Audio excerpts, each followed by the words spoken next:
It's a favorite time of year for arthropods, and they're a favorite on campus year-round. On this next Inside NAU Science segment, we'll feature the Museum of Arthropods and NAU's Neil Cobb.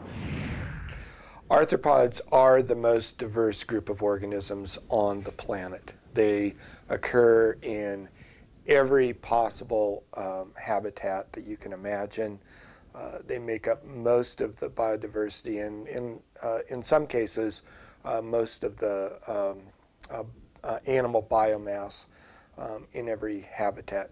We have a couple of different outreach programs, and they've actually all emanated from our traveling arthropod show. Basically make people interested and comfortable around insects, and to also then make them appreciate saving arthropod biodiversity.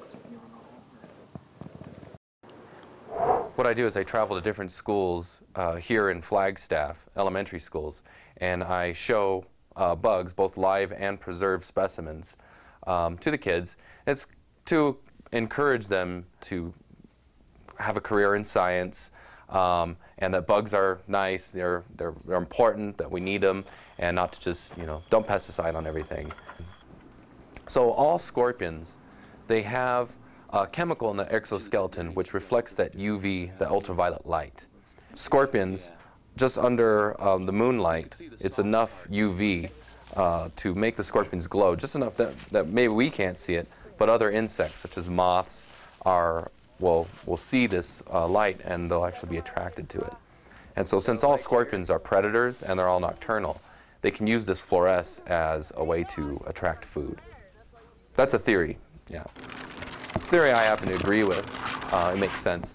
I've been stung by all the major poisonous things here in Arizona, and many other non-poisonous, but yeah, I've been bitten and stung by pretty much everything I show in my bug shows.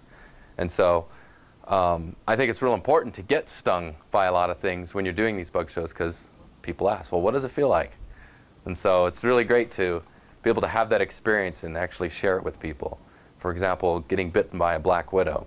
I can explain that to the T on how painful it is and all the reactions that happen afterwards. A major program that we're initiating through the museum is the Colorado Plateau All Taxa Biodiversity Inventory. One of the places that we've initiated the focus of this program is at Canyon de Chelly National Monument. So we travel to Canyon de Chelly every month to two months to either swap out the pitfall traps or to put up night lights. This program is primarily meant to identify as many taxa as we can of all taxa, not just insects, arthropods, but slime molds, fungi, everything on the Colorado Plateau. And we're targeting the national parks because they're a great place to initiate these kinds of studies. In fact, the ATBI program was initiated at the Great Smokies National Park. And the rationale for the program and the one used at the Great Smokies was simply that they estimated that it would take them 150 years to be able to identify all of the different species that occurred in the Smokies National Park. They also assumed that because of changing climate, changing land use, that a lot of those species may go extinct before they even identify them. Just working at Canyon de Chelly National Monument, we have, I think, we started about a year ago, and we have 576 taxa collected so far, and there will be several thousand minimally that we'll eventually identify. Since arthropods are such an integral part of all ecosystems, it's important to know what arthropods exist there.